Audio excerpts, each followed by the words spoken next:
palavra iniciação imediatamente nos remete aos grandes iniciados. Ela nos faz recordar e visualizar os grandes homens que legaram à humanidade rastros de luz por meio da sua conduta diária.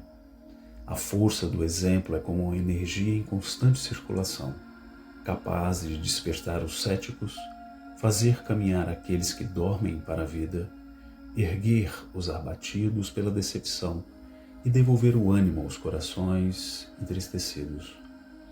A concha evolutiva na qual ainda nos encontramos aprisionados torna difícil cumprir o compromisso do coração de integrar as fileiras dos maiores benfeitores da espiritualidade, pois isso exige de nós tempo e um esforço cada vez maior em tudo aquilo que conhecemos como educação, disciplina, amor. Muitos desejam ingressar nessa escola da grandeza espiritual, contudo, poucos conseguem respirar em meio a tantas contradições, conservando o mesmo sorriso de alegria, enquanto sobem verticalmente na escala da evolução, sonhando ainda na Terra com a própria libertação.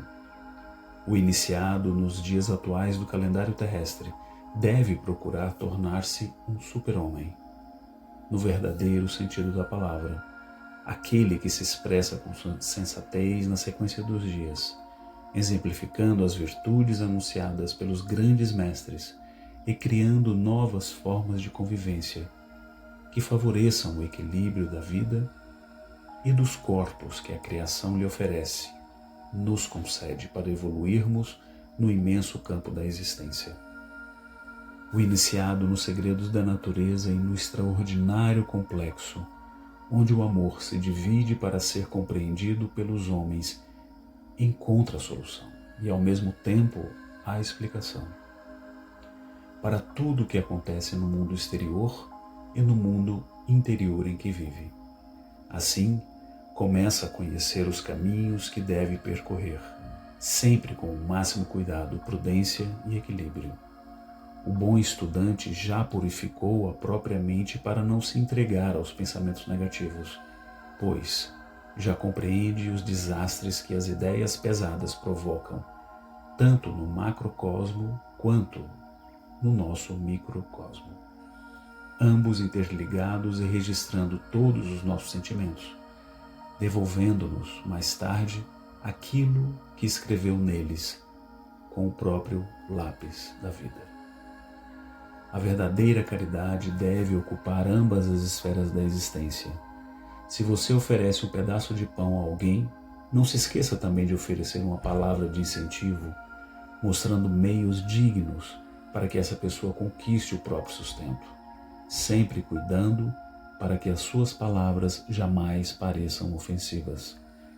Se você domina provérbios e ensinamentos capazes de educar e de instruir as criaturas, não se detenha em longas teorias.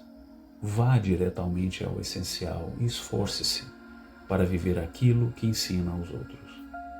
Se a vaidade o incomoda, levando-o a querer mostrar aos seus semelhantes tudo aquilo que faz bem, não permaneça por muito tempo nesse falso ambiente. Inverta o seu interesse e procure observar o que os outros realizam também de melhor. Eduque o seu mundo interior e a atmosfera exterior realizará naturalmente as transformações visíveis. Toda ascensão pede conhecimento e todo conhecimento exige amor. O corpo físico e os corpos sutis que nos interpenetram são instrumentos que esperam da alma pensamentos puros, para que possam executar uma elevada sinfonia, sensibilizando todos os sentidos em melodias refinadas, cuja base é a harmonia, sustentando uma tranquilidade inabalável.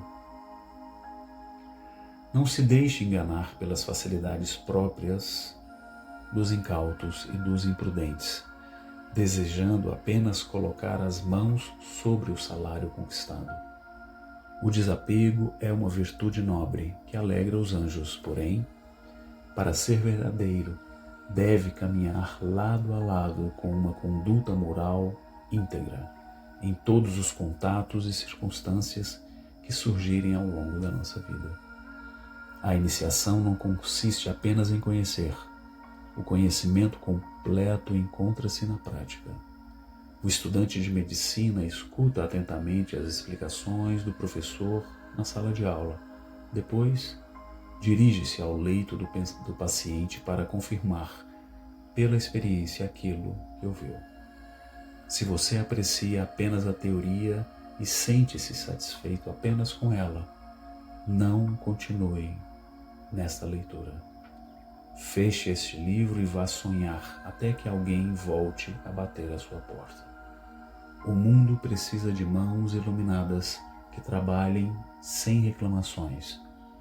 Existem escolas filosóficas que oferecem orientações para que seus seguidores alcancem a libertação, mas frequentemente se esquecem da medida correta dos ensinamentos, conduzindo seus discípulos ao fanatismo e ao proselitismo.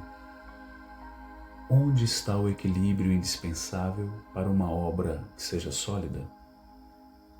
E onde está a sabedoria que conduz esse trabalho em direção à verdadeira evolução? Toda prática espiritual, todo desenvolvimento psíquico busca entrar em sintonia com o silêncio. O iniciado deve procurar tornar-se um ser humano completo em todos os aspectos da vida. Se for ofendido, não ofende. Simplesmente esquece. Se for maltratado, não revida. Continua ajudando todos aqueles que cruzam o seu caminho. Comece hoje mesmo examinando aquilo que tem feito com a vida que Deus nos concedeu. O que precisar ser corrigido, corrija imediatamente. Se ainda não possui forças para isso, continue alimentando pensamentos de melhoria, para que os céus possam atuar em você com a intensidade cada vez maior. A primeira tarefa é libertar-se dos hábitos nocivos e dos vícios, que são manifestações da inferioridade humana. Coloque a sua mente na universidade de Deus, seus ouvidos na escola da boa escuta e a sua boca sob rigorosa educação. Jamais desperdice o tempo livre, nem deixe escapar inutilmente os dias da vida que passam.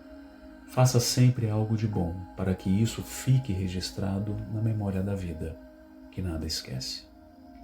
Dê o primeiro passo, e tanto nos momentos difíceis quanto nas horas felizes, jamais se esqueça da oração, uma companheira constante daqueles que trilham o caminho da iniciação espiritual.